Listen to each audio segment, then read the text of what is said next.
ओम नमः शिवाय। हर हर महादेव।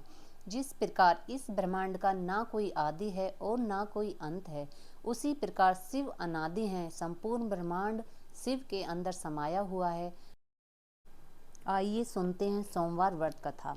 एक बहुत धनवान साहूकार था, जिसके घर धन आदि किसी प्रकार की कोई कमी नहीं थी, परंतु उसको एक दुख था कि उसके कोई पुत्र नहीं था। वह इसी चिंता में रात दिन रहता था। वह पुत्र की कामना के लिए प्रति सोमवार को शिवजी का व्रत और पूजन किया करता था। सायंकाल को शिव मंदिर में जाकर शिवजी के विग्रह के सामने दीपक जलाया करता। उसके इस भक्ति भाव को देखकर एक समय श्री पार्वती जी ने शिवजी से कहा कि महाराज, यह साहूकार आपका अन्य भक्त है और सदैव आपका व्रत और पूजन बड़ी श्रद्धा से करता है। इसकी मनोकामना पूर्ण करनी चाहिए। शिवजी ने कहा, हे पार्वती, यह संसार कर्म क्षेत्र है। जैसे किसान खेत में जैसा बीज बोता है वैसा ही फल काटता है, उसी तरह इस संसार में जो जैसा कर्म करते हैं वैसा ही फल भोगते हैं। पार्वती जी ने अत्यंत आग्रह से कहा, महाराज, जब यह आपका अन्य भक्त है और इसको अगर किसी प्रकार का दुख है तो उसको अवश्य दूर करना चाहिए, क्योंकि आप सदैव अपने भक्तों पर दयालु होते हैं और उनके दुखों को दूर करते हैं। यदि आप ऐसा नहीं करेंगे तो मनुष्य आपकी सेवा व्रत कैसे करेंगे। पार्वती जी का ऐसा आग्रह देख शिवजी महाराज कहने लगे, हे पार्वती, इसके कोई पुत्र नहीं है, इसी चिंता में यह अति दुखी रहता है। इसके भाग्य में पुत्र न होने पर भी मैं इसको पुत्र की प्राप्ति का वर देता हूँ, परंतु यह पुत्र केवल 12 वर्ष तक जीवित रहेगा।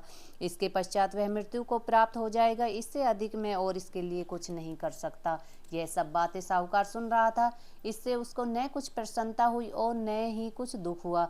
वह पहले जैसा ही शिवजी महाराज का व्रत और पूजन करता रहा। कुछ काल व्यतीत हो जाने पर साहूकार की स्त्री गर्भवती हुई और 10वें महीने उसके गर्भ से अति सुंदर पुत्र की प्राप्ति हुई। साहूकार के घर में बहुत खुशी मनाई गई, परंतु साहूकार ने उसकी केवल 12 वर्ष की आयु जान कोई अधिक प्रसन्नता प्रकट नहीं की और न ही किसी को भेद ही बतलाया।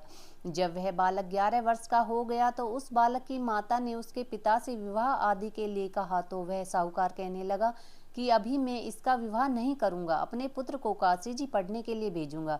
फिर साहूकार ने अपने साले अर्थात बालक की मामा को बहुत सारा धन देकर कहा, तुम इस बालक को काशी जी पढ़ने के लिए ले जाओ और रास्ते में जिस स्थान पर भी जाओ यज्ञ करते और ब्राह्मणों को भोजन कराते जाओ। वह दोनों मामा भांजे यज्ञ करते और ब्राह्मणों को भोजन कराते जा रहे थे। रास्ते में उनको एक शहर पड़ा। उस शहर में राजा की कन्या का विवाह था और दूसरे राजा का लड़का जो विवाह कराने के लिए बारात लेकर आया था वह एक आंख से काना था। उसके पिता को इस बात की बड़ी चिंता थी कि कहीं वर को देख कन्या के माता पिता विवाह में किसी प्रकार की अड़चन पैदा न कर दें। इस कारण जब उसने अति सुंदर सेठ के लड़के को देखा तो मन में विचार किया कि क्यों न दरवाजे के समय इस लड़के से वर का काम चलाया जाए। ऐसा विचार कर वर के पिता ने उस लड़के और मामा से बात की तो वे राजी हो गए। फिर उस लड़के को वर के कपड़े पहना तथा घोड़ी पर चढ़ा दरवाजे पर ले गए और सब कार्य प्रसन्नता से पूर्ण हो गया। फिर वर के पिता ने सोचा कि यदि विवाह कार्य भी इसी लड़के से करा दिया जाए तो क्या बुराई है। ऐसा विचार कर लड़के और उसके मामा से कहा, यदि आप फेरों और कन्यादान का काम भी करा दें तो आपकी बड़ी कृपा होगी और मैं इसके बदले में आपको बहुत सा धन दूंगा। तो उन्होंने स्वीकार कर लिया और विवाह कार्य भी बहुत अच्छी तरह से संपन्न हो गया। परंतु जिस समय लड़का जाने लगा तो उसने राजकुमारी की चुंदड़ी के पल्ले पर लिख दिया कि तेरा विवाह तो मेरे साथ हुआ है, परंतु जिस राजकुमार के साथ तुमको भेजेंगे वह एक आंख से काना है और मैं काशी जी पढ़ने जा रहा हूँ। लड़के के जाने के पश्चात उस राजकुमारी ने जब अपनी चुंदड़ी पर ऐसा लिखा पाया तो उसने राजकुमार के साथ जाने से मना कर दिया और कहा कि यह मेरा पति नहीं है, मेरा विवाह इसके साथ नहीं हुआ है, वह तो काशी जी पढ़ने गया है। राजकुमारी के माता पिता ने अपनी कन्या को विदा नहीं किया और बारात वापस चली गई। उधर सेठ का लड़का और उसका मामा काशी जी पहुंच गए। वहां जाकर उन्होंने यज्ञ करना और लड़के ने पढ़ना शुरू कर दिया। जब लड़के की आयु 12 साल की हो गई उस दिन उन्होंने यज्ञ रचा रखा था कि लड़के ने अपने मामा से कहा, मामा जी आज मेरी तबीयत कुछ ठीक नहीं है। मामा ने कहा, अंदर जाकर सो जाओ। लड़का अंदर जाकर सो गया और थोड़ी देर में उसके प्राण निकल गए। जब उसके मामा ने आकर देखा तो वह मुर्दा पड़ा है तो उसको बड़ा दुख हुआ और उसने सोचा कि अगर मैं अभी रोना पीटना मचा दूंगा तो यज्ञ का कार्य अधूरा रह जाएगा। अतः उसने जल्दी से यज्ञ का कार्य समाप्त कर ब्राह्मणों के जाने के बाद रोना पीटना आरंभ कर दिया। संयोगवश उसी समय शिव पार्वती उधर से जा रहे थे। जब उन्होंने जोर जोर से रोने की आवाज़ सुनी तो पार्वती जी कहने लगी, महाराज कोई दुखिया रो रहा है, इसके कष्ट को दूर कीजिए। जब शिव पार्वती ने पास जाकर देखा तो वहाँ एक लड़का मुर्दा पड़ा था। पार्वती जी कहने लगी, महाराज यह तो उसी सेठ का लड़का है जो आपके वरदान से हुआ था। शिव जी कहने लगे, हे पार्वती, इसकी आयु इतनी ही थी सो यह भोग चुका। तब पार्वती जी ने कहा, हे महाराज, इस बालक को और आयु दो, नहीं तो इसके माता पिता तड़प तड़प कर मर जाएंगे। पार्वती जी के बार बार आग्रह करने पर शिवजी ने उसको जीवन वरदान दिया और शिवजी महाराज की कृपा से लड़का जीवित हो गया। शिव पार्वती कैलाश चले गए।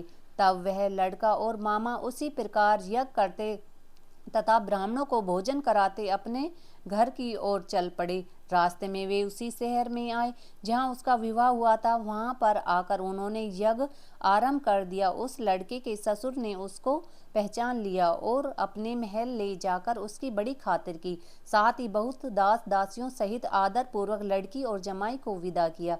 जब वे अपने शहर के निकट आए तो मामा ने कहा, मैं पहले तुम्हारे घर जाकर खबर कर आता हूँ। जब उस लड़के का मामा घर पहुंचा तो लड़के के माता पिता घर की छत पर बैठे थे और यह प्रण कर रखा था कि यदि हमारा पुत्र सकुशल लौट आया तो हम राजी खुशी नीचे आ जाएंगे, नहीं तो छत से गिरकर अपने प्राण खो देंगे।